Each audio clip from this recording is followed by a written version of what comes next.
Creo que todos estuvieron la vez pasada, ¿no es cierto? Pipe estuvo, ¿no es cierto? Hace 8 días. Bueno, qué pena. Un saludo a los que nos ven por Facebook. Ya iniciamos transmisión. Un abrazo. De verdad que un cálido abrazo. Y esperamos que esta noche, este tiempo, sean bendecidos con esta enseñanza. Entonces, ya vamos por la pregunta número, ¿cuál toca hoy? La pregunta número 3. ¿Cómo dice la pregunta número 3? ¿Cuántas personas hay en Dios? ¿Cuántas personas hay en Dios? Fácil, ¿verdad? ¿Está fácil esa pregunta? Bueno, pues vamos a ver qué tan cierto es que entendemos esa pregunta y que tenemos la respuesta clara a esta pregunta. ¿Listo? Hoy vamos a desarrollar esa pregunta. Ya venimos desarrollando otras 2 preguntas anteriores.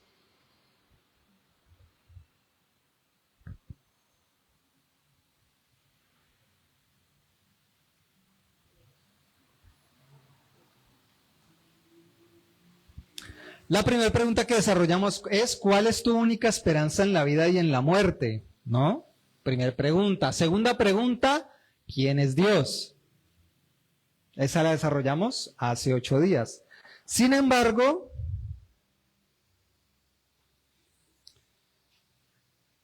quedamos ahí pendiente como de finalizar. Así que la finalizamos y seguimos con la tercera pregunta. En serio. ¿En dónde quedamos? No se preocupe, ¿usted le ve problema a eso? ¿Dónde escribe si quiere? Tengo mucha respuesta a esa pregunta. ¿Cómo dice la última que vimos hace 8 días? Inmanente.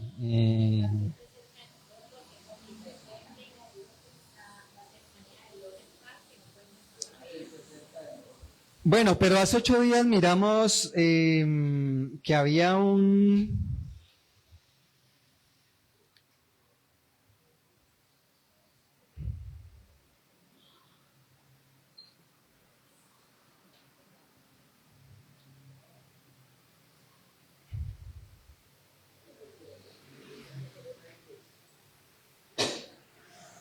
Inmanente, ya lo encontré. Es decir, que ya habíamos hablado de que es trascendente, ¿verdad?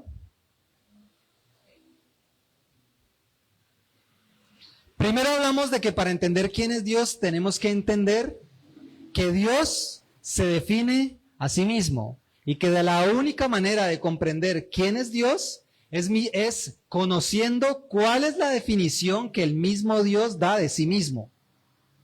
Eso tuvo que haber quedado claro hace 8 días, ¿sí? Si no quedó claro, entonces revise los apuntes.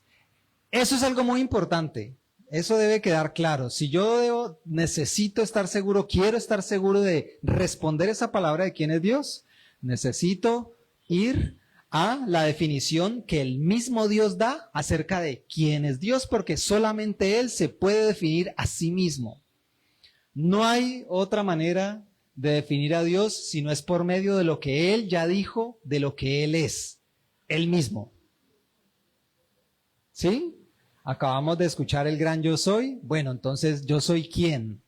¿Qué dijo Dios acerca de ese gran yo soy? ¿De quién yo soy? En primera persona, ¿sí? Hablamos de que Dios es un Dios de amor, ¿sí o no? Dios dice ser eterno. En su palabra dice que Él es eterno, que Él es justo y que es trascendente. Y esta palabra es muy importante. ¿Hablamos de ella hace 8 días o no hablamos de ella hace 8 días? Sí, hablamos de ella hace 8 días. Trascendente significa, ¿qué es trascender? Que va más allá, ¿verdad? ¿Que va más allá de qué? Ah, bueno, pues la Biblia misma nos dice que Dios de sí mismo, ¿qué dice? Pues que Él trasciende por encima del espacio.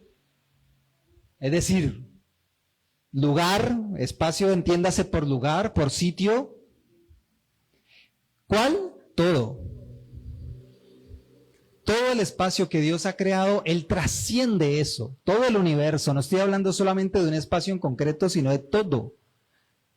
Todo lo creado en tiempo y en espacio, Él trasciende, Él va más allá de eso. Él no es prisionero como nosotros del espacio-tiempo. Cuando Él creó el espacio-tiempo. De hecho, el espacio-tiempo es una creación de Él. Él no está sujeto al espacio-tiempo. Él no se define por las leyes que rigen este universo. Él es trascendente. Eso significa que Él es trascendente. ¿Claro ahí? ¿Qué es ser trascendente?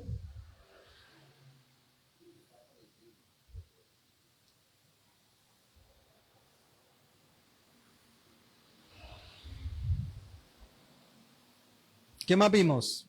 Bueno, de ahí pasamos a que es inmanente, que Dios también es inmanente. ¿Eso fue lo último que copiaron?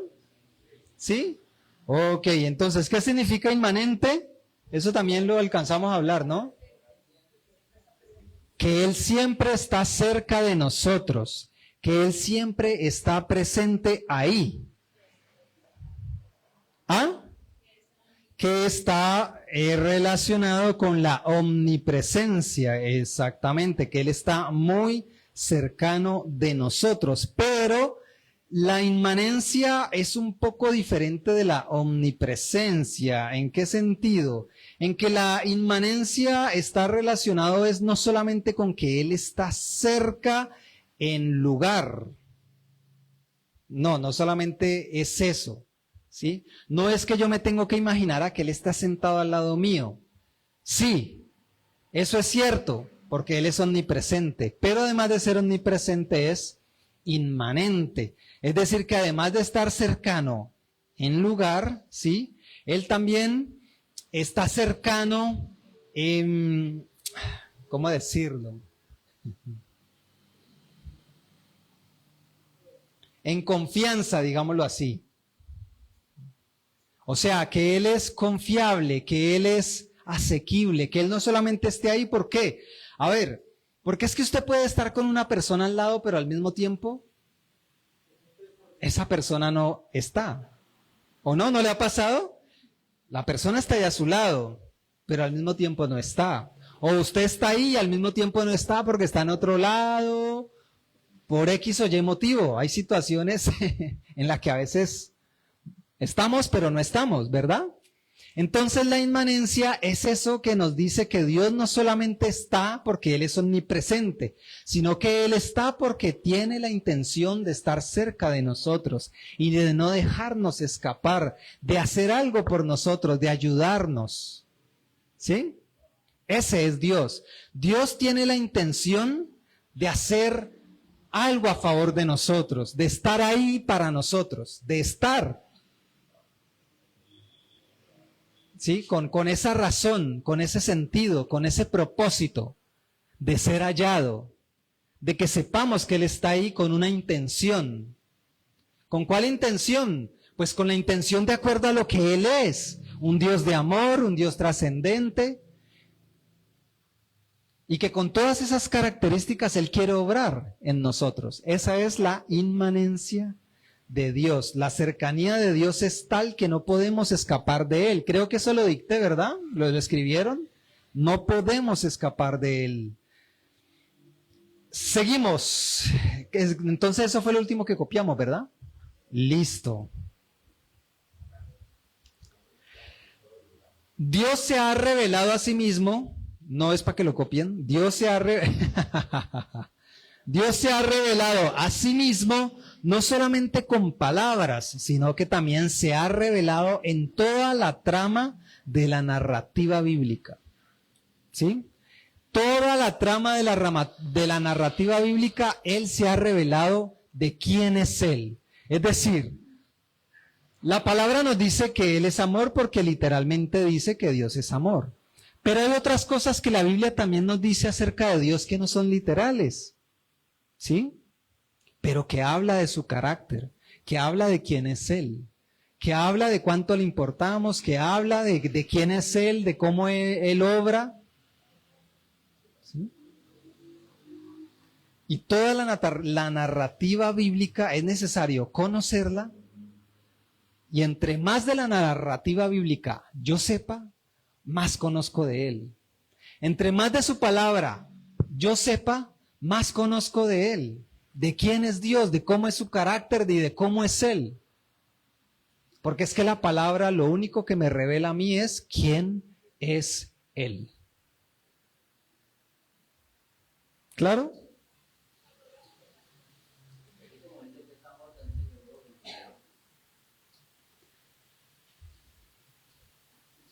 Todo lo que nos diga la palabra exactamente, como ese tipo de cosas. ¿Sí? Es muy importante ver y comprender cómo Dios se revela. ¿Sí? No se debe tomar un atributo de Dios y aislarlo de los demás. No se puede tomar la soberanía de Dios y olvidar su bondad. No se puede tomar la bondad de Dios y olvidar su santidad. La santidad de Dios es lo que lo hace el Dios del juicio. No se puede tomar el juicio de Dios y olvidar que Él es amor. No se puede tomar la severidad del juicio de Dios y olvidar su amor. Dios amó a sus criaturas rebeldes. Ese amor se manifestó en que envió a su Hijo. El Hijo llevó el pecado en su propio cuerpo sobre el madero. Y para entender quién realmente es Dios, hay que pensar constante y repetidamente en todo lo que dice la Biblia. Para comprender a Dios hay que integrar todo lo que contiene la Biblia. Todo el contenido bíblico tenemos que entenderlo, asimilarlo. Ese contenido tiene que estar impregnado en nosotros, tiene que integrarse con nosotros. No sé si me están entendiendo. O sea, la palabra tiene que habitar en nosotros toda, entera, incompleta, si queremos conocer enteramente quién es Dios, cómo es Dios, qué es Dios, o al menos lo que Él ha permitido que conozcamos de Él. Porque la misma palabra nos dice que es imposible conocer a fondo para el hombre y para nuestra mente humana, es imposible nosotros conocer completamente y entender completamente a Dios y su naturaleza divina. Pero Él, por gracia y por amor, le ha placido dar a conocer una parte. Toda esa parte, Dios dijo, de aquí a aquí, quiero que me conozcan, quiero revelar de mi persona, de quién soy yo, de mi deidad, de mi divinidad, de mi entera naturaleza. Voy a revelar esta parte de mí para que el hombre me conozca, me vea y me entienda y sepa quién yo soy. Ahora la pregunta es, ¿conocemos toda esa parte que Dios le ha placido darse a conocer?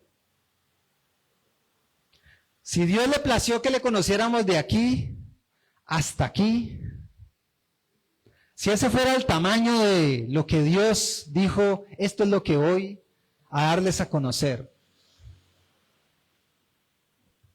¿por dónde diría usted que conoce? ¿Hasta la mitad? ¿Un cuarto? ¿Un octavo? ¿Un 16avo?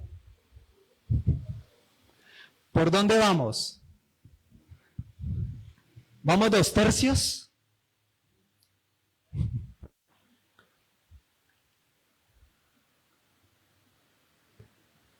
Entonces es necesario involucrarse en la palabra de Dios, porque a Dios le plació darse a conocer.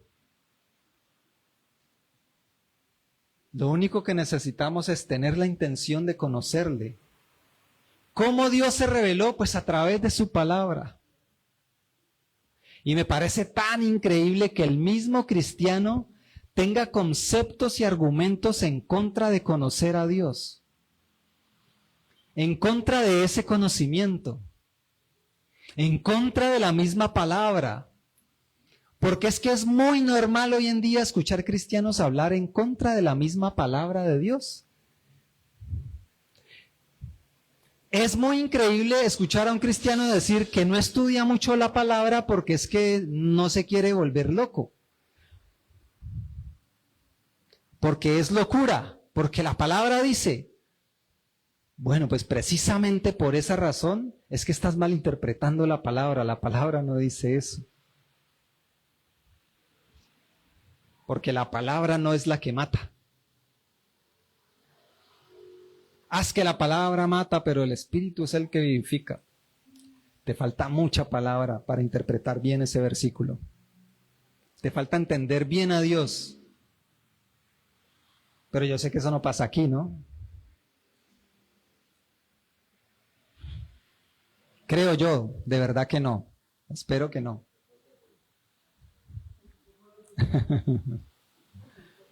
Pero sí sé que pasa mucho. Y lo que digo no lo digo porque sí, porque sé que es verdad, porque sé que es así. Y no porque tenga una convicción, no, sino porque hay evidencia totalmente comprobable de que así es.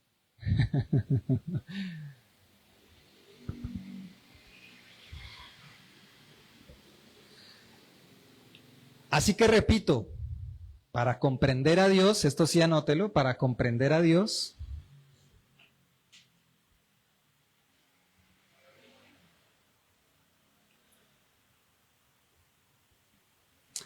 hay que integrar todo el contenido bíblico.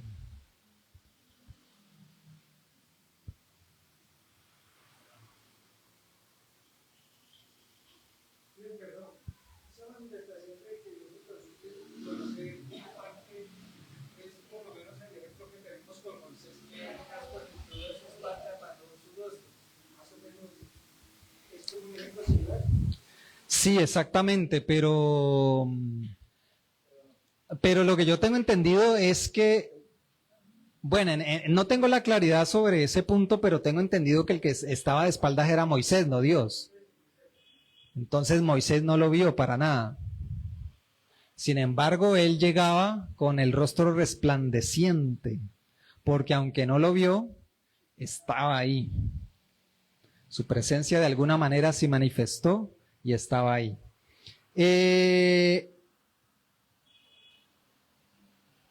Sí, es decir, lo que tú preguntas, yo creo que esa parte concuerda. Es decir, funciona como un evento simbólico de eso, ¿no?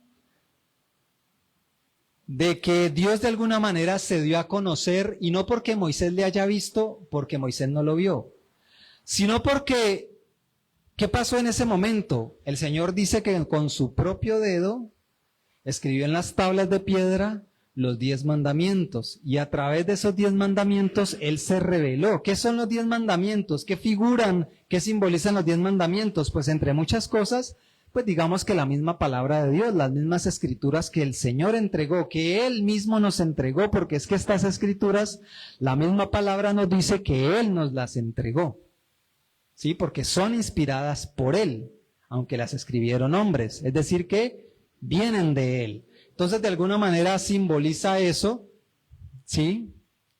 Me gusta el aporte. ¿Sí comprendieron la pregunta de Carlos?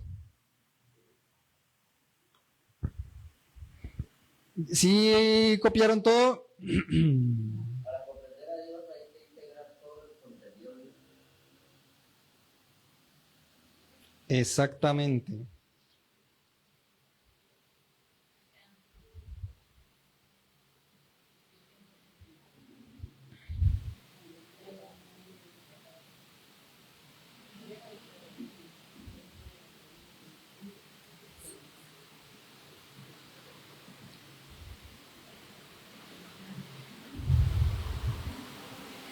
Y por último, copiemos ahí para terminar ya con este. Comprender a Dios correctamente conduce a la adoración.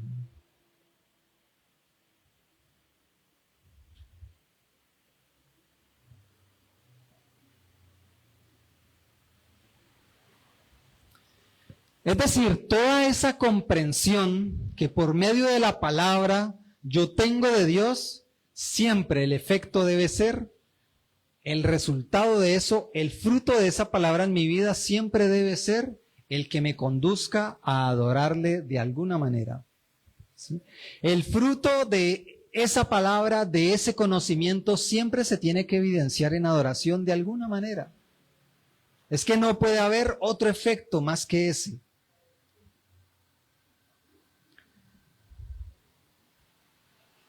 El no adorarle,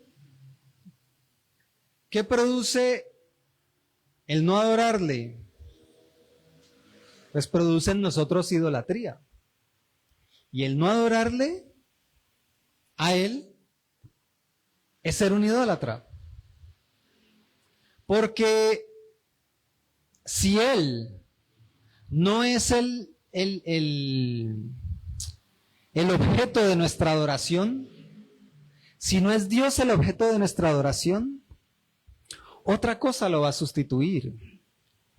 Es decir, el hombre no tiene la capacidad de decir yo, ni el ateo tiene la capacidad de decir yo no adoro a nadie, yo no creo en ningún Dios. Eso no existe. Y eso lo sabe cualquier pensador, cualquier filósofo puede llegar a esa conclusión. ¿Sí? Si no es el Señor el objeto de tu adoración, otra cosa lo será. Así que si la palabra no te conduce a la adoración, eres un idólatra. Sencillo. La persona que a través de la palabra no se transforme en un adorador del Señor, es un idólatra. Sencillo. Es porque hay algo más en el primer lugar. Hay algo más ahí, reinando y gobernando su vida, pero no la palabra del Señor. Porque la palabra del Señor siempre debe llevarnos a adorarle. Y ese es el resultado del conocimiento o de saber quién es Dios. ¿Listo? Aquí terminamos entonces acerca de quién es Dios. Dios es el creador, escúchenme bien esto, Dios es el creador y sustentador. ¿Entienden bien lo que significa la diferencia entre creador y sustentador?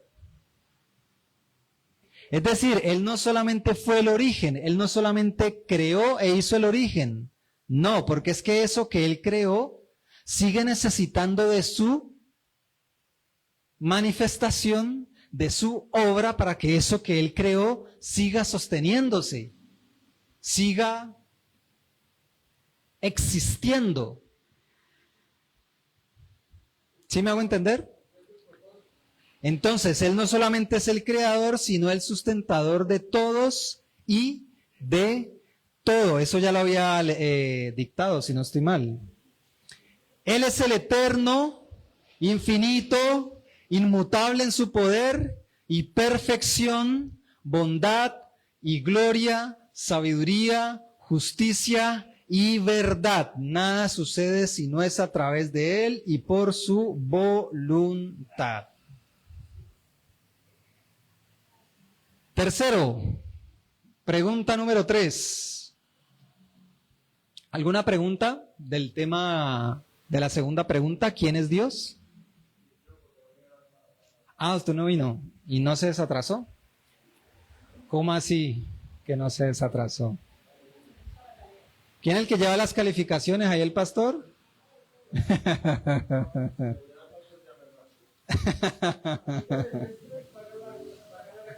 ¿Y cuál era la pregunta? Eso es lo que vamos a preguntar hoy. Ese es el tema de hoy. Simplemente estaba terminando la pregunta de hace 8 días, que fue la pregunta número 2, acerca de quién es Dios. Hoy vamos a resolver cuántas personas hay en Dios. Exactamente. Todos dijeron 3, ¿verdad? Muy seguros los escuché, muy seguros. Bueno, vamos a ver qué tan real es esa seguridad. Vamos a leer 2 Corintios 13:14, es un versículo muy corto, muy sencillo. 2 Corintios 13:14. La gracia del Señor Jesucristo, el amor de Dios y la comunión del Espíritu Santo sean con todos vosotros. Ese es uno de esos versículos que uno podría llegar y hacer un estudio, descomponerlo, coger palabra por palabra, renglón por renglón, frase por frase y desmenuzar y sacar mucho contenido. Pero eso no es lo que vamos a hacer. Pero pues ahí les dejo la inquietud. La gracia del Señor Jesucristo, entonces, primero, la gracia del Señor Jesucristo, ¿sí? Segundo, el amor de Dios. Entonces ya tenemos la gracia del Señor Jesucristo, ahora tenemos el amor de Dios y ahora la comunión del Espíritu Santo sean con todos ustedes. Con todos nosotros. Necesitamos a los tres.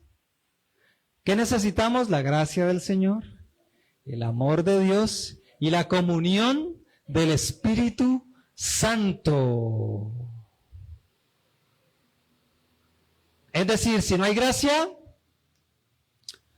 ahí no está Dios. Si no hay amor, ahí no está Dios. Y si no hay comunión, y si no está el Espíritu Santo, tampoco están ni el Padre ni el Hijo. Y si no está el Hijo, pues tampoco está el Padre ni el Espíritu Santo. Y si no está el Padre, tampoco está el Hijo y tampoco está el Espíritu Santo.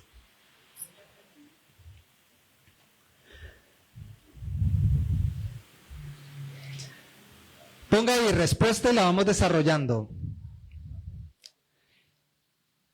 En el único Dios vivo hay tres personas. Ya como todos sabemos, en el único Dios vivo hay tres personas. Para dentro de 8 días hay que traer cuadernito, don Ramón, por si su señora no le dijo. Entonces regaña a su señora esposa y le dice, ¿usted por qué no me dijo? ¿O usted se le dijo, doña Joana? Bueno, entonces... No se la vio, no es que le acabé de decir que... Le acabo de preguntar que si se le desatrasó y no se desatrasó. ¿Cómo?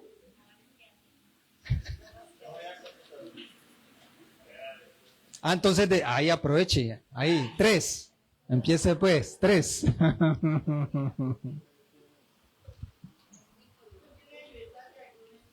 Entonces rapidito ahí. 3, ¿cuántas personas hay en Dios? ¿Ya copió? No, Ramón. Voy a volver a repetir, en el único Dios vivo hay 3 personas. En el único Dios vivo hay 3 personas. Voy a hacer de cuenta que hay varios que están atrasados.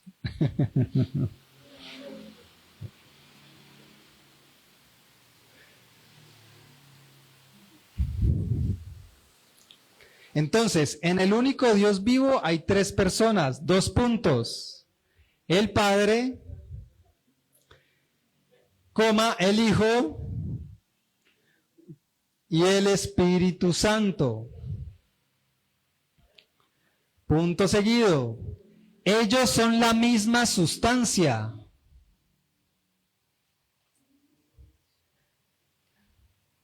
Los 3 son la misma sustancia. Iguales en poder y gloria.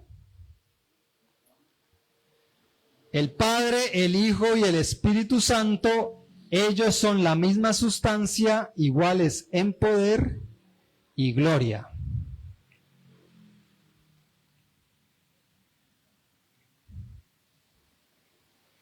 Segunda de Corintios 13:14, ahí anótela. Segunda de Corintios, capítulo 13, versículo 14, que es la que acabamos de leer. Entonces haga ahí puntico, rayita, asterisco, lo que quiera hacer y vamos a iniciar con la primera idea. Y la primera idea es que los cristianos son monoteístas. Monoteístas. Los cristianos, escriba eso, los cristianos son monoteístas.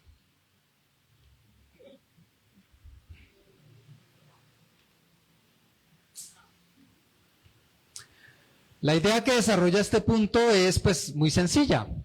¿Qué es el monoteísmo? Pues la creencia de rendirle culto a un solo Dios. Es decir, los cristianos no creen en muchos dioses, los cristianos creen en un solo Dios. No creen en un como los griegos que creen en un panteón de diferentes dioses, no. Segunda premisa, otra rayita, asterisco, puntico, lo que quiera poner. Los cristianos son monoteístas. Sí, ajá. Pues lo que yo estaba dictando para que anotaran era los cristianos son monoteístas. Lo demás era una explicación, pero está bien que lo anoten, ¿no? Segundo punto, ese único Dios en el que los cristianos creen, ese único Dios, ese único Dios existe en tres personas. Ese único Dios existe en tres personas. Es decir, es un único Dios, pero se expresa a sí mismo en tres personas. ¿Sí? Ese lenguaje de personas es muy importante. Y esto es importante que usted lo entienda. El entender el significado de personas, el usar el lenguaje de decir las tres personas como personas de la deidad, ¿sí? Es muy importante. Son tres personas. Nosotros hoy en día hablamos de las tres personas de la Trinidad. Sin embargo, en el cristianismo primitivo no se hablaba en ese lenguaje. De hecho, en la Biblia, en el Nuevo Testamento, no encontramos esa definición como tres personas. No encontramos la palabra personas. Pero el cristianismo primitivo siempre estuvo en la búsqueda de decir, bueno, ¿cómo explicamos esto de que Jesús es Dios, de que el Espíritu Santo es Dios y que hay un Dios Padre también, pero que es un solo Dios? Hasta que por allá, en cierta época, algunos teólogos estudiosos dijeron personas, empezó a usar el lenguaje de personas. Ah, bueno, es que claro, el Padre es una persona, el Hijo es una persona y el Espíritu Santo es una persona, pero no empezaron a usar ese lenguaje caprichosamente porque quisieron, porque eran los teólogos, no, porque la misma doctrina bíblica, el mismo estudio bíblico nos lleva a esa respuesta, ¿sí? Nos lleva a esa definición, nos lleva a ese resultado de que esas tres personas son eso, personas de una misma deidad. Es un solo Dios que se manifiesta o se expresa en tres personas y son tres personas. La palabra personas comunica adecuadamente la personalidad de los tres miembros de la Trinidad. La palabra personas también comunica la relación que hay entre los tres miembros de la Trinidad.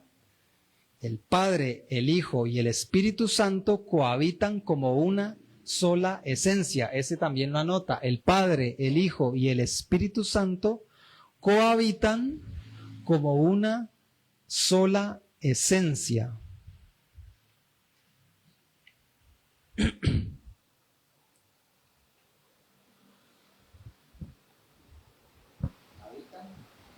Cohabitan como una sola esencia. Sí, es decir, en esencia siempre están juntos.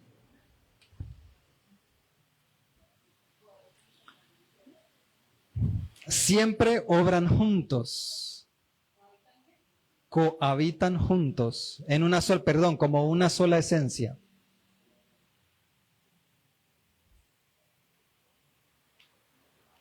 Pero aún así existen distinciones o diferencias entre ellos. El Padre no es el Hijo no es el Padre no es el Espíritu Santo, el uno no es el otro y el otro no es el uno, pero son uno.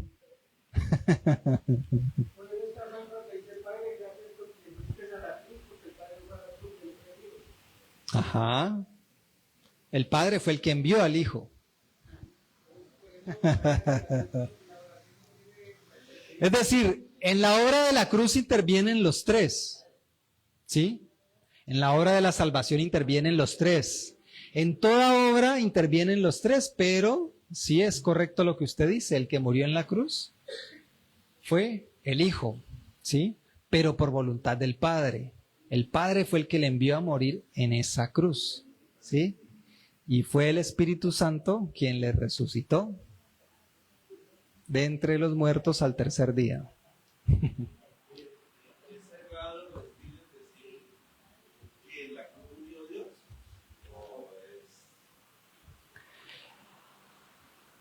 En la cruz, yo diría que sí, ¿por qué? Porque realmente Dios no murió. Es decir,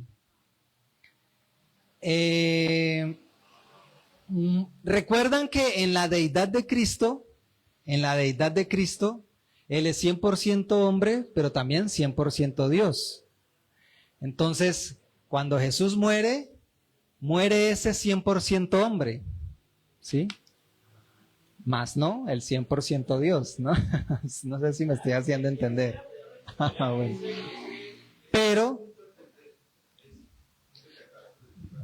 Pero ese mismo hombre también resucitó. Claro, pero es como que un nuevo hombre.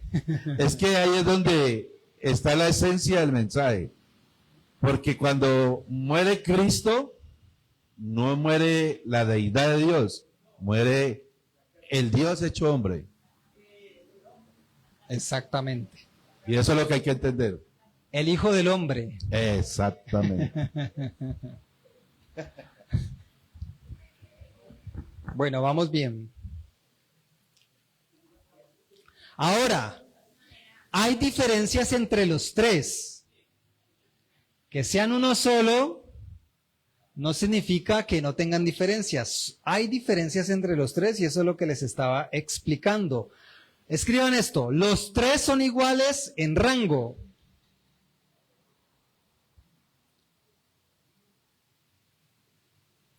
Los tres son iguales en rango, coma, en poder, coma, en gloria y majestad.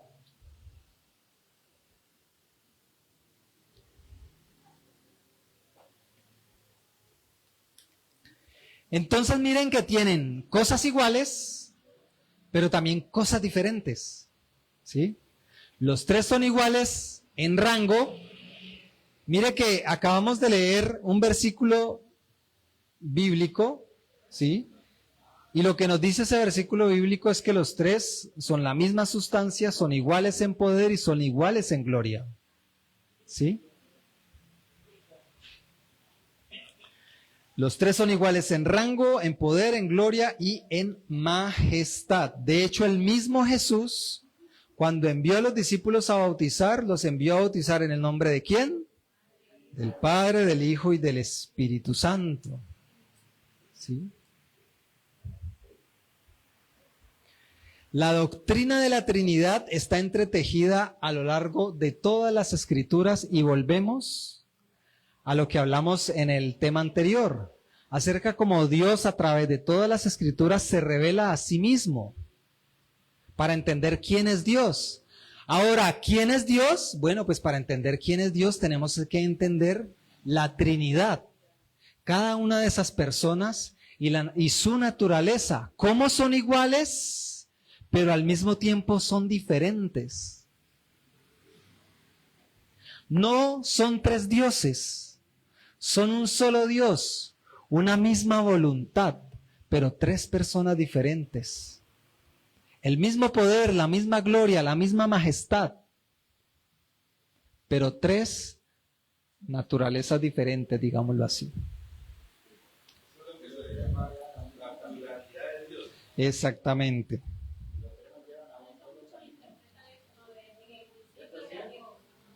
¿Ah? Perdón, doña Joana. ¿Cómo? Sí.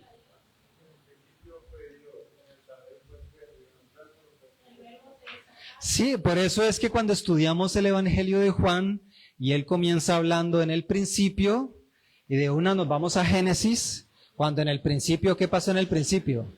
Pues Dios creó. ¿A través de qué? De su palabra. Y Juan nos dice que en el principio estaba el verbo. Y habla del verbo como una persona aparte de quien dijo ese verbo. Es decir, lo que nos está diciendo Juan es que Génesis, cuando Génesis dice que a través de su palabra Dios creó, ¿sí? Dios no estaba solo creando. Dios estaba juntamente con el verbo creando, porque Dios no creó solo. El Padre lo identificamos como el creador, pero Él no estaba creando solo. Nada de lo que hace Dios lo hace solo. Nada de lo que hace el Padre lo hace sin el Hijo y sin el Espíritu Santo. Nada de lo que hace el Hijo lo hace sin el Padre, sin el Espíritu Santo. Y nada de lo que hace el Espíritu Santo lo hace sin el Padre y sin el Hijo. Aunque lo haga el Espíritu Santo. Entonces, cuando Dios estaba creando, estaba el verbo ahí creando, porque Dios creó a través del logos, de la palabra, del verbo. Y también estaba el Espíritu Santo, quien a través de la palabra, del verbo, puso en orden todo el caos. ¿Listo?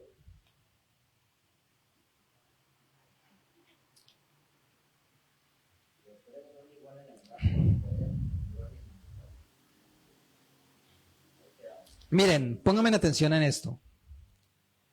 Esto, aunque para muchos cristianos es básico, pero lo entienden como básico porque creen que es algo sencillo. Ya, Dios es tres, ya, sí, sencillo. No, es de verdad que entender este tema de la Trinidad es muy importante. Entender la Trinidad es entender en esencia a quién es Dios y cómo es Dios. Y es importante para el creyente entender quién es Dios y cómo es Dios. Lo vimos en el punto pasado, ¿verdad? Entonces, mire, todos los puntos están entrelazados. Es necesario de verdad que el cristiano entienda la Trinidad, la naturaleza de la Trinidad. Usted como cristiano no puede decir, ay, yo no entiendo eso, pero yo le adoro. ¿A quién adoras si no le entiendes? ¿Cómo puedes adorar a quien no conoces? No puedes. Yo adoro a Dios. No, pues Dios no recibe adoración que no va dirigida a la Trinidad, que no va dirigida en espíritu y en verdad, que no va dirigida conforme a su palabra y su voluntad. No es adorar por adorar y no es cualquier adoración. Es la adoración sometida a su palabra. Esa palabra que nos revela quién es Dios. Esa palabra que nos revela que Él es un Dios trino. Y es esencial y fundamental para el cristiano entender qué es la Trinidad. Si el cristiano no entiende qué es la Trinidad, no entiende a Dios.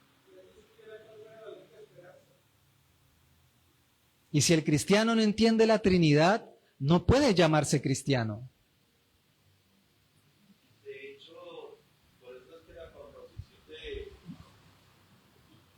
De hecho, por eso es que la composición de las canciones, no hablemos de la alabanza, porque eso es otro tema, de las canciones de hoy día carecen del componente de la Trinidad. Y por eso son canciones vacías que no están ministrando bien al pueblo, porque si no tienen la Trinidad es imposible. Porque siempre, por lo general, esas doctrinas siempre apelan al sentimiento, más no a la razón. Exacto. Apelan a lo que siento en el momento, más no a lo que yo sé y entiendo en el momento.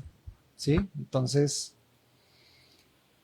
miren, algunas personas o la mayoría de las personas cristianas entienden la fórmula de 3 en 1 o 1 en 3 de la Trinidad, pero no ven su relevancia práctica. No ven la relevancia, no entienden la relevancia que esto tiene. Y esta Trinidad tiene 3 implicaciones importantes. Escriba esto. La doctrina de la Trinidad tiene 3 implicaciones importantes.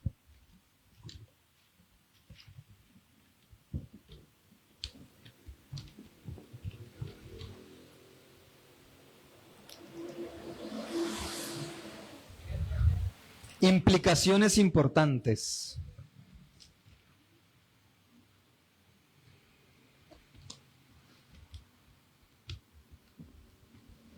Siga escribiendo otro puntico. La primera implicación es que la Trinidad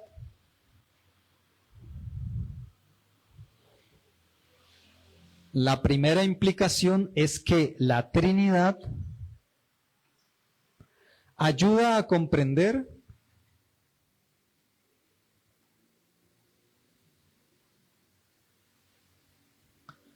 cómo puede haber. La Trinidad ayuda a comprender cómo puede haber unidad en la diversidad. ¿Cómo puede haber unidad en la diversidad? Miren, hoy en día se habla mucho de la diversidad, ¿sí? Es una cuestión importante en el mundo de hoy, ya saben por qué, pero la verdad es que la diversidad en el cristianismo es importante. No lo que el mundo está hablando de la diversidad, sino lo que las escrituras hablan de la diversidad. De verdad que un conjunto de personas diversas de todo tipo, porque aquí todos nosotros somos totalmente diversos, somos tan diferentes. Pero la Trinidad de Dios nos enseña que las tres personas de la Trinidad también son diferentes y aún así logran ser uno. Logran obrar en unanimidad, en unidad. Lograron crear todo lo creado, sin ningún tipo de desacuerdo ni discordia. No, una comunión perfecta. Eso es algo que si nosotros hiciéramos el ejercicio de poner a 3 personas habitando juntas a ponerse de acuerdo, qué camello.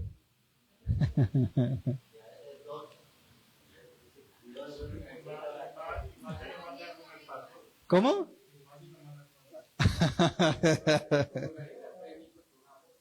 ¿Ah? Eso.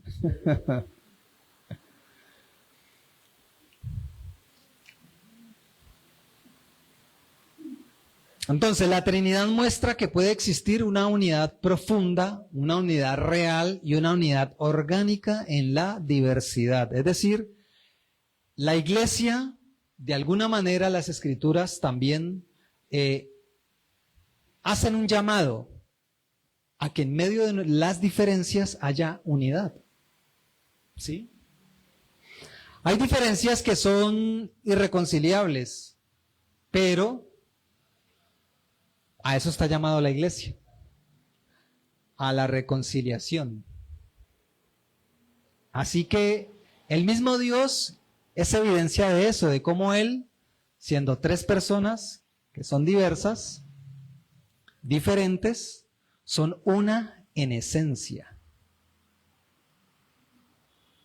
Una sola persona en esencia, digámoslo así. Un solo Dios en esencia. Y ninguno obra separado del otro. Ninguno. Siempre hay unidad. Siempre. Y la iglesia está llamada a ser una iglesia unida y unánime.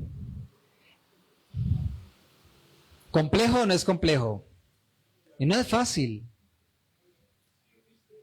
No es fácil porque si algo falta en la iglesia es unidad y unanimidad. Tenemos pensamientos tan diversos y ese es el problema, que el pensamiento de la mayoría de las personas que componen una iglesia no las domina la palabra de Dios. Y porque no hay unidad, vemos que la evidencia de que la palabra de Dios no está en una iglesia es que no hay unidad. Porque si en todas las personas fuera la palabra de Dios gobernando en sus vidas, Pues una de las evidencias es que esa iglesia sería una iglesia unánime, unida, obrando en pro de la palabra de Dios.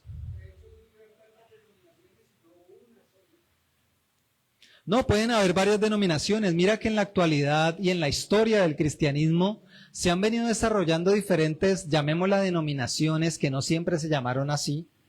Y entre muchas ellas existen unidad, como entre las iglesias bautistas y presbiterianas, por ejemplo. Son dos iglesias diferentes, tienen muchas cosas iguales, como tienen muchas cosas diferentes, pero entre ellas han hecho cosas durante toda la historia del cristianismo, no solamente en la actualidad, sino durante toda la historia del cristianismo, han hecho cosas muy relevantes para el cristianismo y aún hoy en día lo hacen.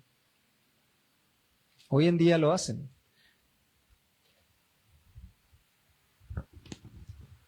Los invito a estudiar la historia acerca de la iglesia bautista y presbiteriana y la relación que ha habido entre ellos. ¿Listo? Tarea.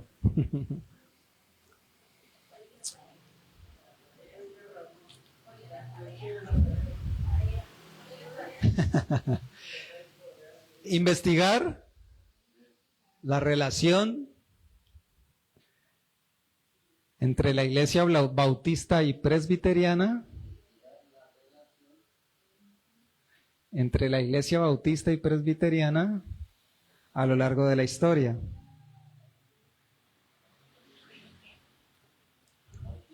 Bautista y presbiteriana.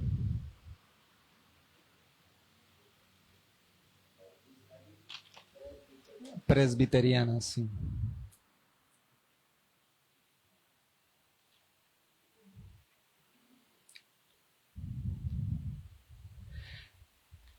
¿Listo? Otro punto.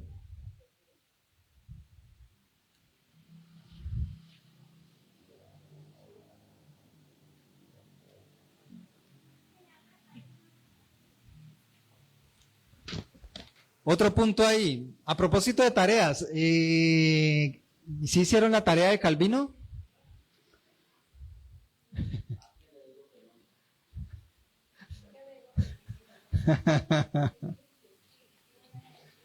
¿Quién se dio a la tarea? Por eso. ¿Y quién? ¿Esa es la tarea, investigar? Oigan a don Ramón. O sea que nadie investigó quién fue Calvino. Bueno. Bueno. Yo con 15 años hice varias investigaciones en internet, con menos.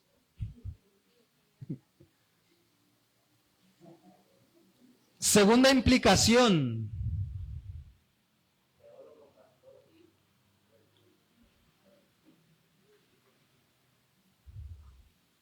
Bueno, antes de hablar de la segunda implicación, escúchenme.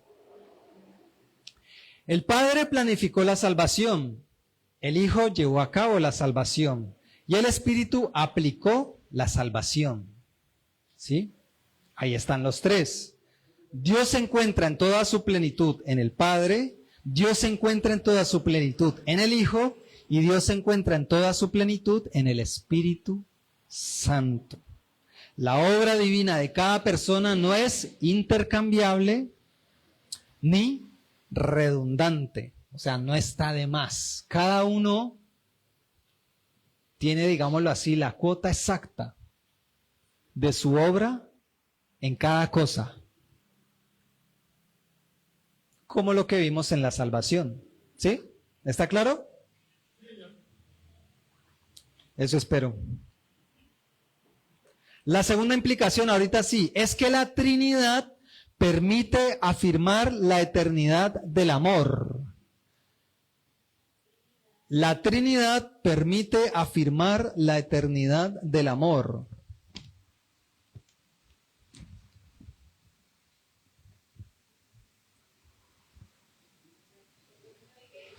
Afirmar la eternidad del amor. Las escrituras nos dicen que Dios es amor, ¿verdad? Las escrituras nos dicen que Dios es eterno. No. Por ende, el amor también es eterno, ¿verdad? Digamos que podemos hacer ese logismo, ¿sí? Esa, ¿cómo es que se le dice en matemáticas? No. Podemos aplicar esta propiedad conmutativa, creo que era. En donde si A es igual a B y B es igual a C, entonces A también es igual a C. ¿No? Entonces, si Dios es amor y Dios es eterno, entonces el amor también es eterno, ¿no? Eso es un logismo básico, digámoslo así. Sin embargo, el hecho de que Dios sea trino nos permite confirmar este hecho de que el amor es eterno. Por ende, la Trinidad nos afirma de que de verdad Dios sí es amor y que el amor sí es eterno. Nos afirma más este concepto del amor. Porque si Dios no fuera trino, no sería posible sustentar que Dios es amor. Porque ¿cómo puede ser amor alguien que existe solo? No, porque es que el amor solamente puede existir en la medida de que yo pueda demostrar mi amor. O sea, ¿yo cómo puedo decir que soy amor si no tengo a quién demostrarle mi amor, si no tengo a quién amar? O sea, si yo no tengo a quién amar, no existe ningún amor. ¿Sí?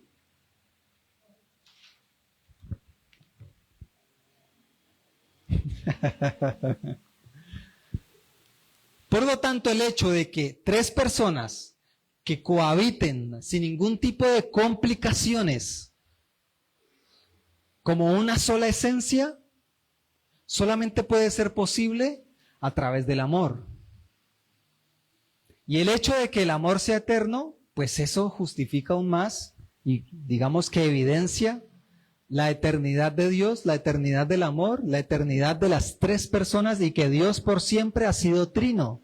Por toda la eternidad siempre ha sido trino y siempre lo será. Y siempre será amor. Y el amor es lo que ayuda a esa cohesión, digámoslo así, de esas tres personas en unidad. Las tres personas habitan en amor, en una sola esencia, en lo que es la Trinidad.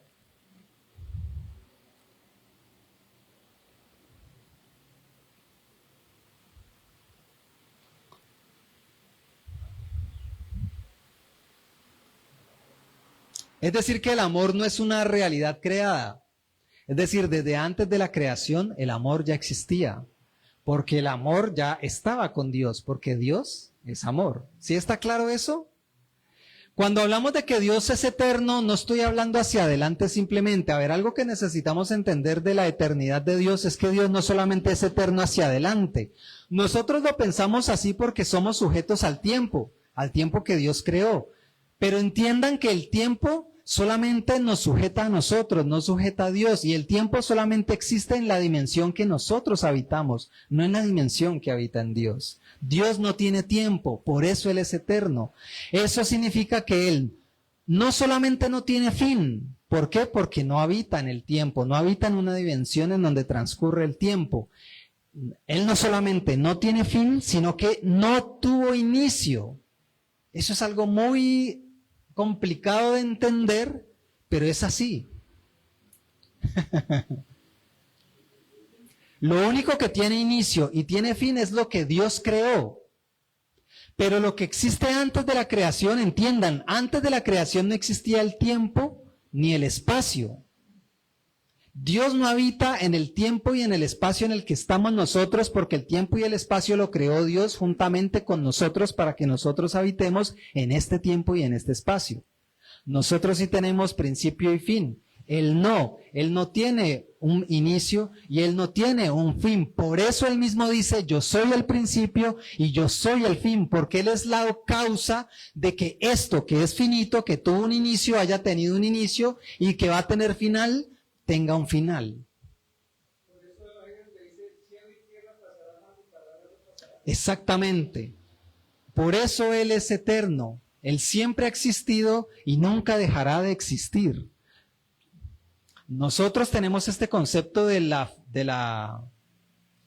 lo finito que es el tiempo y el espacio, ¿sí? Y eso hasta el científico más científico y el más ateo lo sabe que es así, ¿sí? Porque es absolutamente demostrable de que este tiempo y este espacio son finitos, ¿sí? Por eso están en este momento en una carrera espacial, porque el hombre ya sabe, la humanidad ya sabe a través de la ciencia de que este mundo, sea como sea, se va a acabar en algún momento y que ese final no está muy lejos.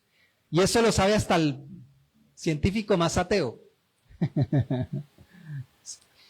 Pero Dios no lo cobija en esas leyes de la naturaleza. Él es eterno como su amor es eterno, como su palabra es eterna.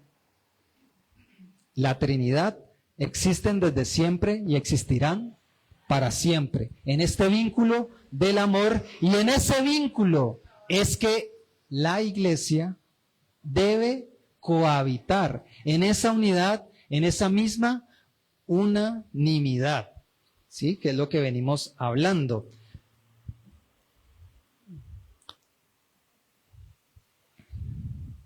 La tercera implicación es la más importante, así que, ¿cuál es la tercera implicación?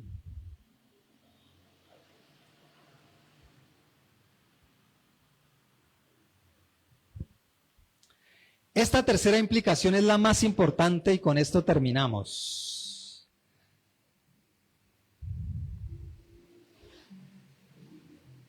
La doctrina de la Trinidad es crucial para el cristiano.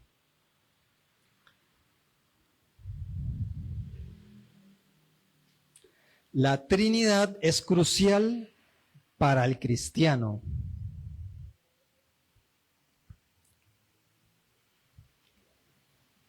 Porque no hay nada más importante,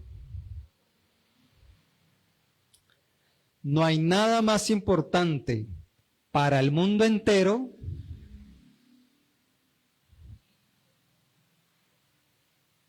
que conocer a Dios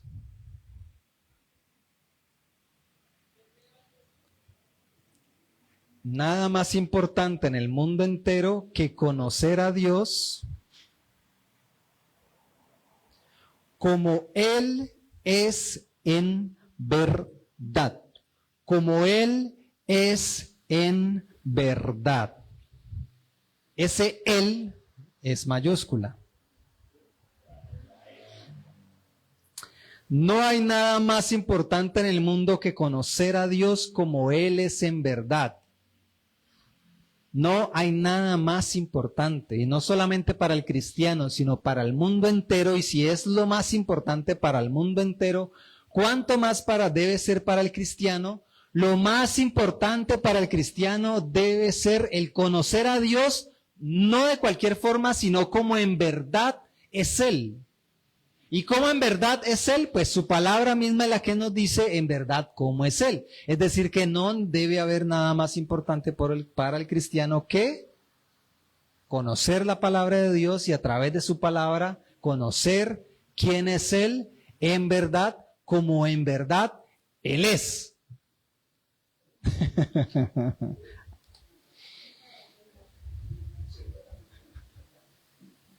La realidad, escúchenme en esto, la realidad de que Dios como un Dios, de que Dios es un Dios en tres personas, esa realidad no debe ser ignorada por ningún cristiano, por nadie, ¿sí?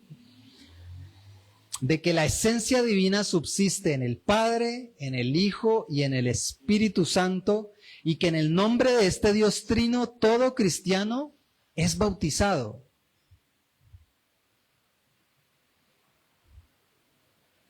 Ningún cristiano debería querer ignorar, ni querer ignorar voluntariamente esta realidad de la Trinidad.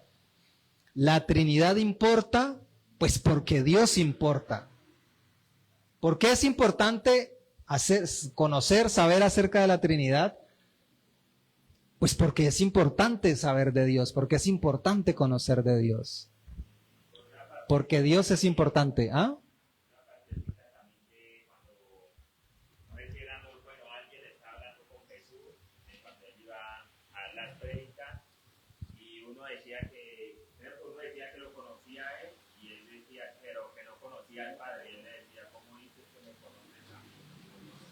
Exactamente. Y eso es Juan. Exactamente. Si me conocieras a mí, conoceréis también. ¿Cómo dices pues, muéstranos al Padre? El Hijo os lo ha dado a conocer.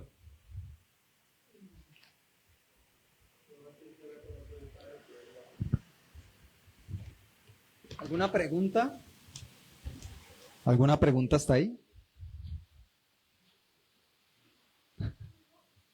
¿Algún comentario?